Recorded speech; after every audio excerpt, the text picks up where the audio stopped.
ज्यादा मत सोचो। अगर आपको आपके काम में सबसे आगे निकलना है तो आपको अकेले रहकर लड़ना होगा, अकेलेपन से गुजरना होगा। जो व्यक्ति अकेलेपन से गुजरना सीख जाता है वह किसी के पीछे नहीं पड़ता, उसके पीछे लोग खुद आकर पड़ते हैं। इसलिए अकेलापन अगर सफल बना है तो बहुत जरूरी है। अकेलेपन से ही खुद को पहचाना जा सकता है। इसी से गौतम बुद्ध ने कई सालों पहले उस वक्त की पीढ़ी को क्यों दी थी, इसके पीछे का रहस्य क्या है, आज इसी रहस्य के बारे में हम गौतम बुद्ध की कहानियों के माध्यम से जानेंगे। तो बिना देर किए चलिए उन कहानियों की शुरुआत करते हैं। पहली कहानी, अकेले लड़ने की ताकत। कभी कभी हमें जीवन में अकेले लड़ने की आवश्यकता होती है। ये कहानी एक ऐसे लड़के की है जो अपने लक्ष्य की ओर आगे बढ़ने के लिए अपनी अकेलापन को एक सुनहरा अवसर बनाता है। एक समय की बात है, एक छोटे से गांव में एक लड़का रहता था। वह बहुत सपने देखता था और अपने लक्ष्यों की प्राप्ति के लिए प्रयास करने का निरंतर जुनून रखता था, परंतु उसके पास न कोई साथी था, न कोई मार्गदर्शन करने वाला। उसके परिवार में भी उसकी सपनों को समझने वाला कोई नहीं था। इसलिए उसे लगता था कि वह अकेलेपन की जंजीरों में बंद है और उसके सपने अधूरे रहेंगे। फिर भी उसने निरंतर मेहनत की और अपनी आत्मविश्वास की आवाज को बुलंद किया। उसकी इच्छा शक्ति और संघर्ष ने उसे सही दिशा में आगे बढ़ाने की शक्ति दी। एक दिन उसे अपने गांव के बाहर एक पुस्तकालय का पता चला। वह आश्चर्यचकित हुआ क्योंकि उसे पहले कभी ऐसी जगह नजर नहीं आई थी। धीरे धीरे उसने उस पुस्तकालय के दरवाजे पर कदम रखा। वहां जाकर उसने देखा कि लोग पुस्तकों के बीच खोए रहते हैं और वहां की शांतिपूर्णता और ज्ञान के वातावरण ने उसे संतुष्ट कर दिया। अपनी उत्कृष्टता को पहचानते हुए उसने निर्णय लिया कि वह पुस्तकालय में समय बिताएगा। धीरे धीरे वह पुस्तकालय की विभिन्न किताबों को पढ़ने लगा और नई दुनिया की खोज में निकल पड़ा। दिनों बिताने के साथ साथ उसका ज्ञान बढ़ता गया और वह अच्छे लेखकों और दर्शकों के साथ रिश्ते बनाने लगा। इसी के साथ उसने लिखने का भी मन बना लिया। उसने कई लेख लिखे, जिसमें से उसका एक लेख प्रकाशित हुआ और उसे अवसर मिला अपने लेखकीय कौशल को दुनिया के सामने प्रदर्शित करने का। वह लड़का जिसने कभी अकेलापन को एक रुकावट समझा था, अब एक प्रेरणादायक उदाहरण बन गया। लोग उसे मान्यता देने लगे और वह लड़का अपने लक्ष्यों की ओर अग्रसर होने में सफल हुआ। इस कहानी से हमें यह सीख मिलती है कि अकेलेपन को एक सुनहरा अवसर बनाने के लिए हमें संघर्ष करना चाहिए। हमारी संयमितता, समर्पण और मेहनत हमें अपने लक्ष्यों की प्राप्ति की ओर आगे बढ़ा सकती है। तो दोस्तों, अब चलिए हमारे दूसरी कहानी की शुरुआत करते हैं। दूसरी कहानी, जीवन में कुछ बड़ा करना हो तो बड़ी रखो सोच, तभी सफलता भी होगी बड़ी। आज की यह कहानी इस बात पर आधारित है कि जीवन में अगर कुछ बड़ा करना है तो व्यक्ति को अपनी सोच बड़ी रखनी चाहिए। अगर व्यक्ति के सपने बड़े होंगे तभी सफलता भी बड़ी होगी। इसके लिए व्यक्ति को बड़ा सोचना होगा। आइए सुनते हैं यह प्रेरक कहानी। एक व्यक्ति था जो गरीब परिवार में रहता था। वह बहुत दिनों से नौकरी की तलाश कर रहा था, लेकिन उसे अपने शहर में नौकरी नहीं मिल पा रही थी। ऐसे में उसने दूसरे शहर में किस्मत आजमाने का फैसला किया। उसने अगले ही दिन ट्रेन पकड़ी और दूसरे शहर की तरफ निकल गया। उसकी मां ने एक टिफिन बॉक्स में रोटियां रख कर दी। वह इतना गरीब था कि उसके घर में सब्जी नहीं बनती थी। ऐसे में बस उसकी मां ने रोटियां ही दी थीं। जब उसका आधा सफर तय हो गया तब उसे भूख लगी। उसने टिफिन निकाला और रोटियां खाने लगा। जैसे वो रोटी खा रहा था, उससे उसके आसपास बैठे लोग उसे देख रहे थे।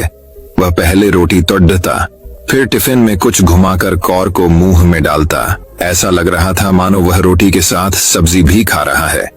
लोग उसे हैरान होकर देख रहे थे। वो ऐसा क्यों कर रहा था उन्हें समझ नहीं आ रहा था। लोग उसे ऐसे ही देख रहे थे, लेकिन एक व्यक्ति ने उससे पूछ ही लिया, भाई, तुम्हारे टिफिन बॉक्स में बस रोटियां ही हैं, तो उसे टिफिन में घुमाकर मुंह में क्यों डाल रहे हो?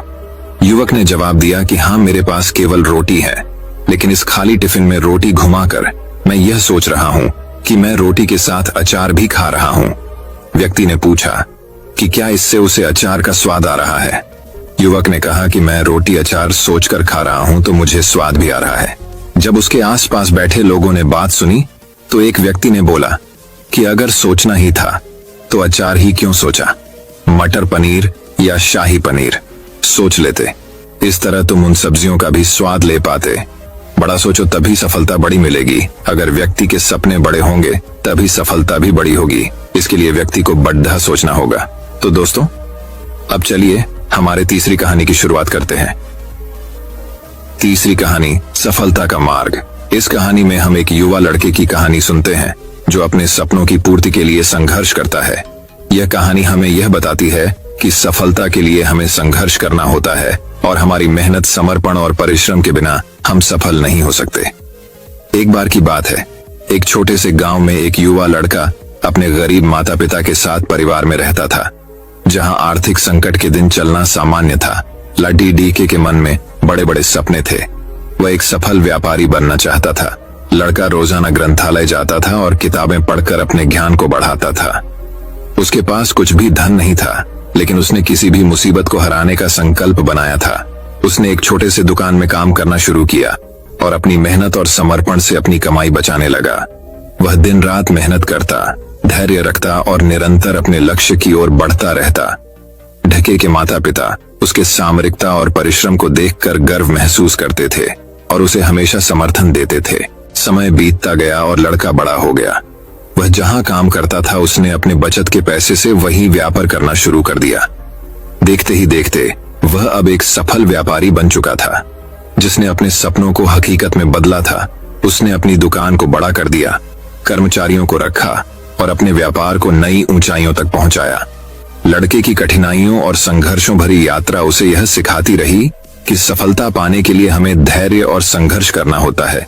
धन, सामर्थ्य या सामग्री की कमी होने के बावजूद लड्ढका अपने सपनों को प्राप्त करने के लिए सदैव मेहनत करता रहा और अपने लक्ष्य के प्रति समर्पित रहा।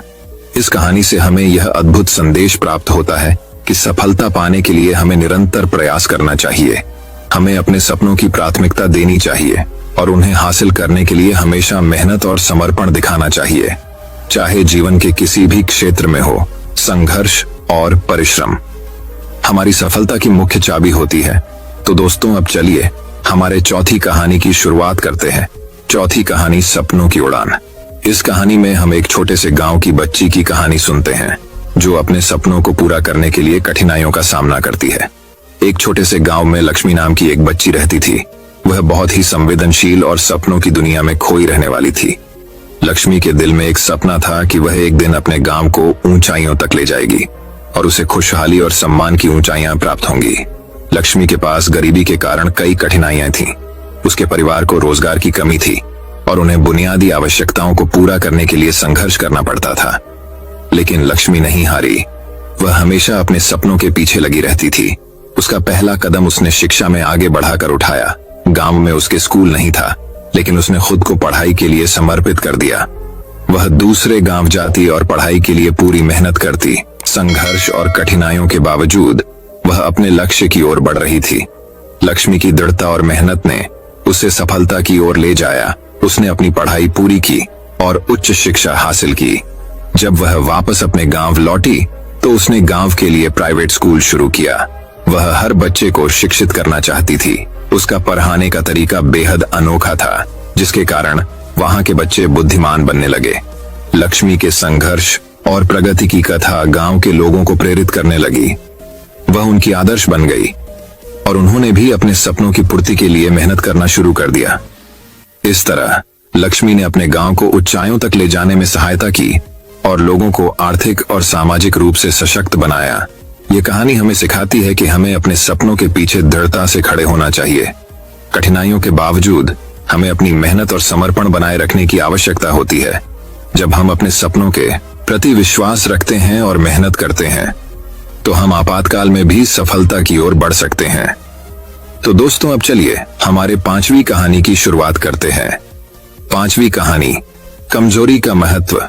यह कहानी एक मुख्य चरित्र की है जो अपनी कमजोरी से लड़ता है और खुद को विजयी साबित करता है। एक गांव में एक युवा लड़का रहता था। उसका नाम विजय था। विजय बचपन से ही कमजोर था और इसकी वजह से उसे गांव के लोगों में हमेशा हास्य का पात्र बनना पड़ता था। अपनी कमजोरी के कारण विजय आत्मविश्वास खो बैठा था और उसकी पढ़ाई, खेलकूद या किसी अन्य क्षेत्र में सफलता हासिल करने की कोशिशें बार बार नकार दी जाती थीं। एक दिन एक बुद्धिमान आदमी विजय के पास आया और उसे देखकर समझ गया कि विजय के पास अद्भुत क्षमताएं हैं। यह आदमी उसे मार्शल आर्ट्स के एक गुरु के पास ले गया। गुरु ने विजय को प्रेरित किया और उसे अपनी कमजोरी को स्वीकार करने की सीख दी। उसने विजय को यह बताया कि हर कोई कमजोरी रखता है, लेकिन महत्वपूर्ण है कि हम इसे कैसे स्वीकार करते हैं और इससे अपना फायदा कैसे उठाते हैं। विजय ने गुरु के उपदेश को मान्यता दी और अपनी क्षमताओं का उपयोग करने लगा। धीरे धीरे उसने अपनी कमजोरी को हराया और खुद को विजयी साबित किया। वह मार्शल आर्ट्स में अद्भुत कामयाबी हासिल करने लगा और उसकी पढ़ाई में भी सुधार हुआ। उसने अपने जीवन में सफलता की छोटी छू ली। इस कहानी से हमें यह बात सिखाई जाती है कि हमारी कमजोरियां हमारी योग्यताओं को कम नहीं कर सकती। हमें अपनी कमजोरियां स्वीकार करनी चाहिए, लेकिन हमें उनका इस्तेमाल करना चाहिए ताकि हम खुद को सशक्त बना सकें। हमारे अंदर छिपी हुई क्षमताओं को पहचानना और उन्हें सही दिशा में उपयोग करना हमें सफलता तक पहुंचा सकता है। यह कहानी हमें यह भी सिखाती है कि हमें हमेशा अपने सपनों की पूर्ति के लिए अपनी क्षमताओं का उपयोग करके आगे बढ़ना चाहिए। तो दोस्तों, अब चलिए हमारे छठी कहानी की शुरुआत करते हैं। छठी कहानी, निरंतरता का महत्व। यह कहानी एक खिलाड़ी की है जो निरंतरता और समर्पण के माध्यम से सफलता प्राप्त करता है। यह कहानी एक जुझारू खिलाड़ी की है जिसका नाम रजत है। रजत बचपन से ही क्रिकेट के शौकीन थे और उन्हें सपना था कि वह अपने देश की टीम में खेलें। वह हमेशा अपने लक्ष्य को प्राप्त करने के लिए निरंतर और समर्पित रहता था। रजत के पास कोई प्रशिक्षक नहीं था, लेकिन वह हमेशा दिल से खेलते थे और प्रतिदिन क्रिकेट के क्षेत्र में समय बिताते थे। उनके दोस्त उन्हें हमेशा प्रोत्साहित करते थे और उनके साथ खेलने में सहायता करते थे। जब रजत अपने स्कूल के क्रिकेट टीम में चयनित हुए तो उनकी खुशी की कोई सीमा नहीं रह गई। उन्होंने अपने दम पर कई मैच जीते और बार बार अपनी क्षमता को साबित किया, लेकिन इस बीच रजत को भी कठिनाइयों का सामना करना पड़ा। वे कई मैचों में खारिज हो गए और कुछ बार वे हार भी गए। इसे देखकर रजत हिम्मत नहीं हारे और उन्होंने और अधिक मेहनत की। वे खुद को समय समय पर मार्गदर्शन के लिए फिल्में और वीडियो देखने का समय निकालते थे। वे अपनी तकनीक को सुधारने के लिए कोच से सलाह भी लेते थे। रजत की संघर्ष भरी मेहनत और समर्पण के कारण वे अपनी खुद की धारणा को मजबूत करने में सफल रहे। समय बीतते ही रजत का खेलने का अनुभव बढ़ता गया और उन्होंने अपनी क्षमता में सुधार देखा। उन्होंने अपने देश की युवा टीम में चयनित होने का गर्व महसूस किया और उसके बाद से उन्होंने अपनी सफलता के लिए और अधिक प्रयास किए। आज रजत अपनी देश की प्रमुख क्रिकेट टीम में खेल रहे हैं और वे निरंतर उन्नति कर रहे हैं। उनकी कहानी हमें यह सिखाती है कि हमें अपने लक्ष्यों के प्रति निरंतर और समर्पित रहना चाहिए और हमेशा प्रयास करते रहना चाहिए, चाहे हमें कितनी भी कठिनाइयां आएं। विजय और सफलता उस व्यक्ति की मेहनत और समर्पण पर निर्भर करती है जो कभी हिम्मत नहीं हारता। तो दोस्तों, अब चलिए हमारे 7वीं कहानी की शुरुआत करते हैं। 7वीं कहानी, संघर्ष का रंग। बहुत समय पहले एक छोटे से गांव में एक कवची नामक लड़की रहती थी। वह बहुत ही संजीदगी से अपने काम में लगी रहती थी और सपने देखने की क्षमता रखती थी। उसका सपना था कि वह एक दिन एक बहादुर कवची बने और लोगों की सेवा करे, परंतु उसके रास्ते में कई संघर्ष आए। वह लड़की छोटी और कमजोर थी और इसलिए उसे शारीरिक तौर पर मजबूती की आवश्यकता थी। उसने नियमित रूप से संघर्ष करने का निर्णय लिया और खुद को अपने लक्ष्य की प्राप्ति के लिए प्रशिक्षित करने के लिए मेहनत की। उसकी रोजमर्रा की जीवन शैली में संघर्ष और मेहनत की आदत देखकर लोग उसे हंसते और उसकी मजबूती की कठिनाइयों को नजरअंदाज करते थे। धीरे धीरे उसके लिए संघर्ष और मेहनत ने फल देना शुरू किया। वह रोज नए चुनौतियों का सामना करती, अपनी क्षमता को सीमित करने के बावजूद नहीं हारती। उसकी आत्मविश्वास और संघर्ष की भावना ने उसे बड़े ऊंचाइयों तक पहुंचाया। उसे दिल से विश्वास था कि जब वह अपने संघर्षों को परिहार करेगी तो वह अपने सपने को प्राप्त करेगी। एक दिन एक महान संघर्ष के बाद उसने अपने लक्ष्य को पूरा कर लिया। वह एक विख्यात कवची बन गई और अपने लोगों की सेवा करने लगी। उसकी मजबूती, संघर्ष और मेहनत ने उसे एक आदर्श बना दिया। लोग उसे प्रेरणादायक मानते थे और उसकी कहानी को उनके लिए एक संदेश के रूप में देखते थे। इस कहानी से हमें यह सीख मिलती है कि जीवन में संघर्ष होना स्वाभाविक है। हमें संघर्षों को देखकर नहीं डरना चाहिए, बल्कि उनसे सीखना चाहिए और अपनी मेहनत और संघर्ष की मदद से अपने लक्ष्य की प्राप्ति करनी चाहिए।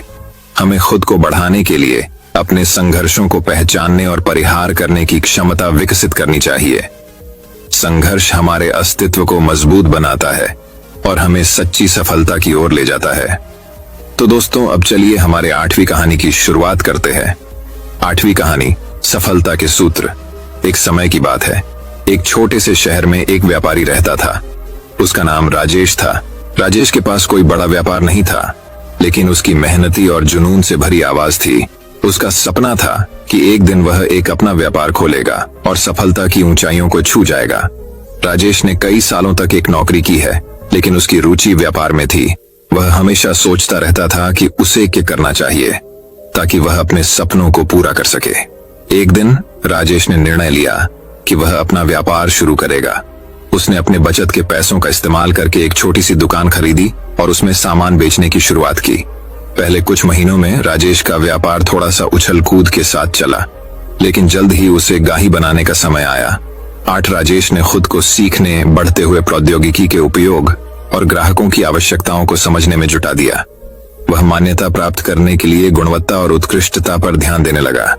इसके परिणाम स्वरूप उसकी दुकान का नाम शीघ्र ही लोकप्रियता में आया और लोग उसकी सेवाओं की प्रशंसा करने लगे।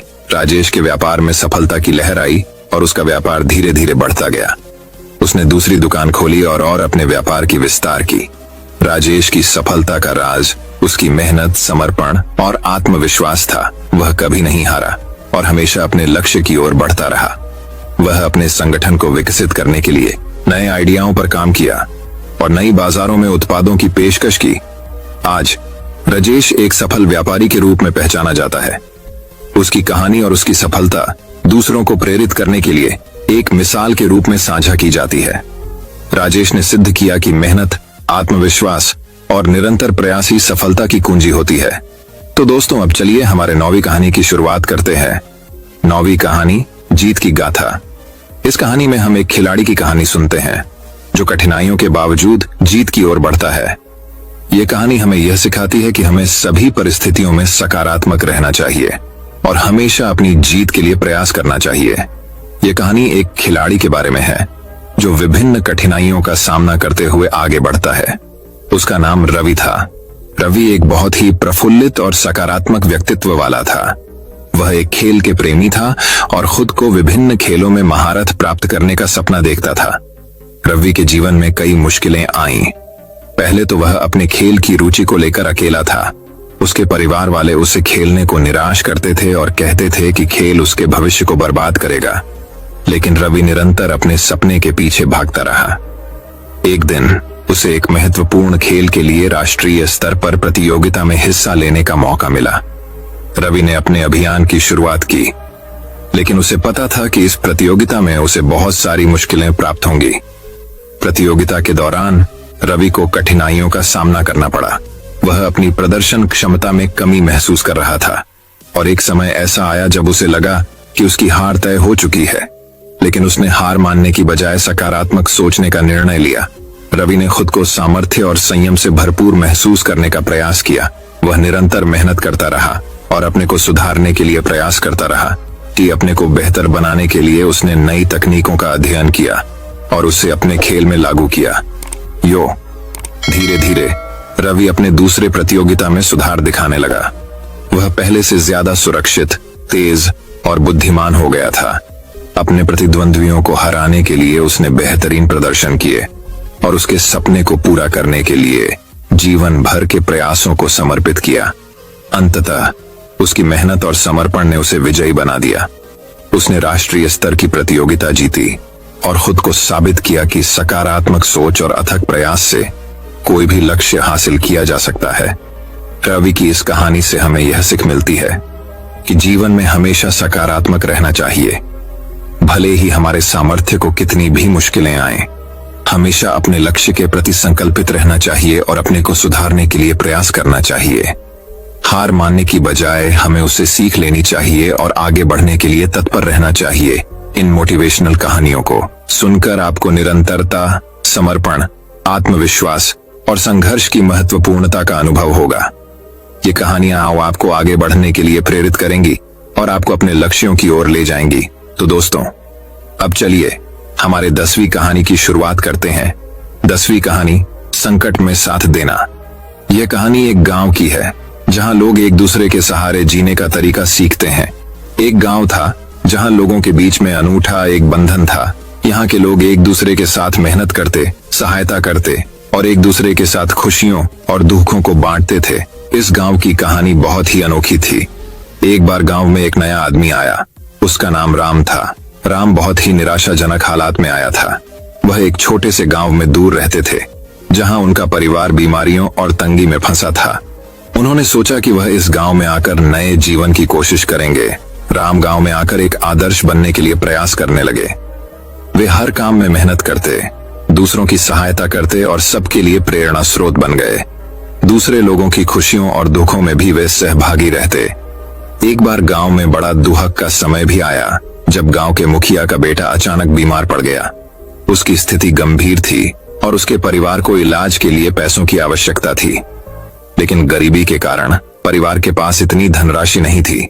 जब राम ने इसे सुना, उन्होंने तत्परता से अपनी सभी बचत की राशि का उपयोग करके परिवार की मदद की। वे नहीं चाहते थे कि इस दुखी परिवार को किसी भी हमारी तरह जूझना पड़े। उन्होंने बचत की राशि के साथ साथ दूसरे गांव वालों को भी अपील की और उन्होंने भी उस परिवार की सहायता की। इस आपातकाल में गांव वालों ने एक बड़ी टीम बना ली। सभी ने मेहनत करके और अपने संगठन के साथ मिलकर इलाज के लिए पैसे इकट्ठा किए। थोड़े समय के बाद बेटे का इलाज हुआ और वह पूरी तरह स्वस्थ हो गया। इस घटना के बाद गांव वालों के मदद करने के इरादे एक दूसरे के साथ और भी मजबूत हो गए। यह उनकी सद्भावना, नेकी और सामर्थ्य का परिणाम था। वे सभी ने समझा कि दूसरों की मदद करके ही हमारा असली लक्ष्य पूरा होता है। वह गांव अब एक परिवार की तरह था जहां हर कोई एक दूसरे का सहारा था। यहाँ के लोग अपनी खुशियों और दुखों को साझा करते, एक दूसरे की मदद करते और अपने संघर्षों को साथ में झेलते थे। वे सब मिलकर इस दुनिया में एक सुंदर और समृद्ध जीवन जीने का तरीका सीख गए। तो दोस्तों, अब चलिए हमारे 11वीं कहानी की शुरुआत करते हैं। 11वीं कहानी। दोस्तों, बात बहुत समय पहले की है। विशाल नगर राज्य में एक बढ़ई था। वह दूर के शहर में एक सेठ के यहाँ काम करने गया। एक दिन काम करते करते उसकी आरी टूट गई। बिना आरी के वह काम नहीं कर सकता था और वापस अपने गांव लौटना भी मुश्किल था। इसलिए वह शहर से पास एक गांव पहुंचा। इधर उधर पूछने पर उसे लोहार का पता चल गया। वह लोहार के पास गया और बोला, भाई, मेरी आरी छूट गई है, तुम मेरे लिए एक अच्छी सी आरी बना दो। लोहार बोला, बना दूंगा, पर इसमें समय लगेगा। तुम कल इसी वक्त आकर मुझसे आरी ले सकते हो। बढ़ई को तो जल्दी थी, सो उसने कहा, भाई, कुछ पैसे अधिक ले लो, पर मुझे अभी आरी बनाकर दे दो। बात पैसे की नहीं है भाई। अगर मैं इतनी जल्दबाजी में औजार बनाऊंगा तो मुझे खुद उससे संतुष्टि नहीं होगी। मैं औजार बनाने में कभी भी अपनी तरफ से कोई कमी नहीं रखता। लोहार ने समझाया। बढ़ई तैयार हो गया और अगले दिन आकर अपनी आरी ले गया। आरी बहुत अच्छी बनी थी।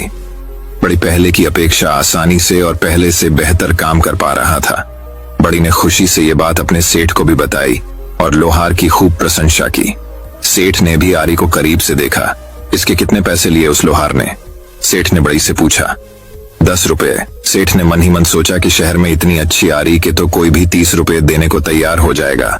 क्यों ना उस लोहार से ऐसी दर्जनों आरियां बनवाकर शहर में बेचा जाए। अगले दिन सेठ लोहार के पास पहुंचा और बोला, मैं तुमसे ढेर सारी आरियां बनवाऊंगा और हर आरी के 10 रुपए दूंगा, लेकिन मेरी एक शर्त है। आज के बाद तुम सिर्फ मेरे लिए काम करोगे, किसी और को आरी बनाकर नहीं बेचोगे। मैं आपकी शर्त नहीं मान सकता। लोहार बोला। सेठ ने सोचा कि लोहार को और अधिक पैसे चाहिए। वह बोला, ठीक है, मैं तुम्हें हर आरी के 15 रुपए दूंगा। अब तो मेरी शर्त मंजूर है। लोहार ने कहा, नहीं, मैं अभी भी आपकी शर्त नहीं मान सकता। मैं अपनी मेहनत का मूल्य खुद निर्धारित करूंगा। मैं आपके लिए काम नहीं कर सकता। मैं इस दाम से संतुष्ट हूं, इससे ज्यादा दाम मुझे नहीं चाहिए। बड़े अजीब आदमी हो, भला कोई आती हुई लक्ष्मी को मना करता है? व्यापारी ने आश्चर्य से बोला। लोहार बोला, आप मुझसे आरी लेंगे, फिर उसे दुगने दाम में गरीब खरीदारों को बेचेंगे, लेकिन मैं किसी गरीब के शोषण का माध्यम नहीं बन सकता। अगर मैं लालच करूंगा तो उसका भुगतान कई लोगों को करना पड़ेगा, इसलिए आपका ये प्रस्ताव मैं स्वीकार नहीं कर सकता। सेठ समझ गया कि एक सच्चे और ईमानदार व्यक्ति को दुनिया की कोई दौलत नहीं खरीद सकती। वह अपने सिद्धांतों पर अडिग रहता है। अपने हित से ऊपर उठकर और लोगों के बारे में सोचना एक महान गुण है। लोहार चाहता तो आसानी से अच्छे पैसे कमा सकता था, पर वह जानता था कि उसका जरा सा लालच बहुत से जरूरतमंद लोगों के लिए नुकसानदायक साबित होगा, और वह सेठ के लालच में नहीं पड़ता। दोस्तों, अगर ध्यान से देखा जाए तो लोहार की तरह ही हम में से अधिकतर लोग जानते हैं कि कब हमारी खुदगर्जी या लालच की वजह से बाकी लोगों को नुकसान होता है, पर ये जानते हुए भी हम अपने फायदे के लिए काम करते हैं। हमें इस स्वभाव को बदलना होगा। बाकी लोग क्या करते हैं इसकी परवाह किए बगैर हमें खुद ये फैसला करना होगा कि हम अपने फायदे के लिए ऐसा कोई काम न करें जिससे औरों को तकलीफ पहुंचती हो। तो दोस्तों, अब चलिए हमारे 12वीं कहानी की शुरुआत करते हैं। 12वीं कहानी। दोस्तों, वही एक और कहानी की शुरुआत कुछ इस प्रकार होती है। बहुत समय पहले की बात है। एक राजा को उपहार में बाज के 2 बच्चे भेंट मिले थे।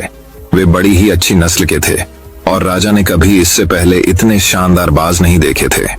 राजा ने उनकी देखभाल के लिए एक अनुभवी आदमी को नियुक्त कर दिया। जब कुछ महीने बीत गए तो राजा ने बाजों को देखने का मन बनाया और उस जगह पहुंच गए जहां उन्हें पाला जा रहा था। राजा ने देखा कि दोनों बाज काफी बड़े हो चुके थे और अब पहले से भी शानदार लग रहे थे। राजा ने बाजों की देखभाल कर रहे आदमी से कहा, मैं इनकी उड़ान देखना चाहता हूं, तुम इन्हें उड़ने का इशारा करो। आदमी ने ऐसा ही किया। इशारा मिलते ही दोनों बाज उड़ान भरने लगे, पर जहां एक बाज आसमान की ऊंचाइयों को छू रहा था, वहीं दूसरा कुछ ऊपर जाकर वापस उसी डाल पर आकर बैठ गया जिससे वो उड़ा था। ये देख राजा को कुछ अजीब लगा। क्या बात है, जहां एक बाज इतनी अच्छी उड़ान भर रहा है, वहीं ये दूसरा बाज उड़ना ही नहीं चाह रहा? राजा ने सवाल किया। जी हुजूर, इस बाज के साथ शुरू से यही समस्या है। वो इस डाल को छोड़ता ही नहीं। राजा को दोनों ही बाज प्रिय थे और वो दूसरे बाज को भी उसी तरह उड़ान देखना चाहते थे। अगले दिन पूरे राज्य में ऐलान करा दिया गया कि जो व्यक्ति इस बाज को ऊंचा उड़ाने में कामयाब होगा उसे ढेरों इनाम दिया जाएगा। फिर क्या था, एक से एक विद्वान आए और बाज को उड़ाने का प्रयास करने लगे, पर हफ्तों बीत जाने के बाद भी बाज का वही हाल था। वो थोड़ा सा उड़ता और वापस डाल पर आकर बैठ जाता। फिर एक दिन कुछ अनोखा हुआ। राजा ने देखा कि उसके दोनों बाज आसमान में उड़ रहे हैं। उन्हें अपनी आंखों पर यकीन नहीं हुआ और उन्होंने तुरंत उस व्यक्ति का पता लगाने को कहा जिसने ये कारनामा कर दिखाया था। वह व्यक्ति एक किसान था। अगले दिन वह दरबार में हाजिर हुआ। उसे इनाम में स्वर्ण मुद्राएं भेंट करने के बाद राजा ने कहा, मैं तुमसे बहुत प्रसन्न हूँ, बस तुम इतना बताओ कि जो काम बड़े बड़े विद्वान नहीं कर पाए वो तुमने कैसे कर दिखाया। किसान ने कहा, मालिक, मैं तो एक साधारण सा किसान हूँ। मैं ज्ञान की ज्यादा बातें नहीं जानता। मैंने तो बस वो डाल काट दी जिस पर बैठने का बाज आदि हो चुका था, और जब वो डाल ही नहीं रही तो वो भी अपने साथी के साथ ऊपर उड़ने लगा। दोस्तों, हम सभी ऊंचा उड़ने के लिए ही बने हैं, लेकिन कई बार हम जो कर रहे होते हैं उसके इतने आदी हो जाते हैं कि अपनी ऊंची उड़ान भरने की, कुछ बड़ा करने की काबिलियत को भूल जाते हैं। यदि आप भी सालों से किसी ऐसे ही काम में लगे हैं जो आपके सही आंतरिक शक्ति के मुताबिक नहीं है, तो एक बार जरूर सोचिए कि कहीं आपको भी उस डाल को काटने की जरूरत तो नहीं जिस पर आप बैठे हुए हैं। तो दोस्तों, अब चलिए हमारे 13वीं कहानी की शुरुआत करते हैं। 13वीं कहानी। दोस्तों, वही अब एक और कहानी की शुरुआत कुछ इस प्रकार होती है। विश्व के महानतम दार्शनिकों में से एक सुकरात एक बार अपने शिष्यों के साथ बैठे कुछ चर्चा कर रहे थे। तभी वहां अजीबोगरीब वस्त्र पहने एक ज्योतिषी आ पहुंचा। वह सबका ध्यान अपनी ओर आकर्षित करते हुए बोला, मैं ज्ञानी हूँ, मैं किसी का चेहरा देखकर उसका चरित्र बता सकता हूँ। बताओ तुम में से कौन मेरी इस विद्या को परखना चाहेगा। शिष्य सुकरात की तरफ देखने लगे। सुकरात ने उस ज्योतिषी से अपने बारे में बताने के लिए कहा। अब वह ज्योतिषी उन्हें ध्यान से देखने लगा। सुकरात बहुत बड़े ज्ञानी तो थे, लेकिन देखने में बड़े सामान्य थे, बल्कि उन्हें कुरूप कहना कोई अतिशयोक्ति न होगी। ज्योतिषी उन्हें कुछ देर निहारने के बाद बोला, तुम्हारे चेहरे की बनावट बताती है कि तुम सत्ता के विरोधी हो। तुम्हारे अंदर द्रोह करने की भावना प्रबल है। तुम्हारी आंखों के बीच पड़ी सिकुड़न तुम्हारे अत्यंत क्रोधी होने का प्रमाण देती है। ज्योतिषी ने अभी इतना ही कहा था कि वहां बैठे शिष्य अपने गुरु के बारे में ये बातें सुनकर गुस्से में आ गए और उस ज्योतिषी को तुरंत वहां से जाने के लिए कहा, पर सुकरात ने उन्हें शांत करते हुए ज्योतिषी को अपनी बात पूर्ण करने के लिए कहा। ज्योतिषी बोला, तुम्हारा बेडौल सिर और माथे से पता चलता है कि तुम एक लालची ज्योतिषी हो और तुम्हारी ठुड्डी की बनावट तुम्हारे सन की होने की तरफ इशारा करती है। इतना सुनकर शिष्य और भी क्रोधित हो गए, पर इसके उलट सुकरात प्रसन्न हो गए और ज्योतिषी को इनाम देकर विदा किया। शिष्य सुकरात के इस व्यवहार से आश्चर्य में पड़ गए और उनसे पूछा, गुरुजी, आपने उस ज्योतिषी को इनाम क्यों दिया, जबकि उसने जो कुछ भी कहा वो सब गलत है? नहीं पुत्रों, ज्योतिषी ने जो कुछ भी कहा वो सब सच है। उसके बताए सारे दोष मुझ में हैं।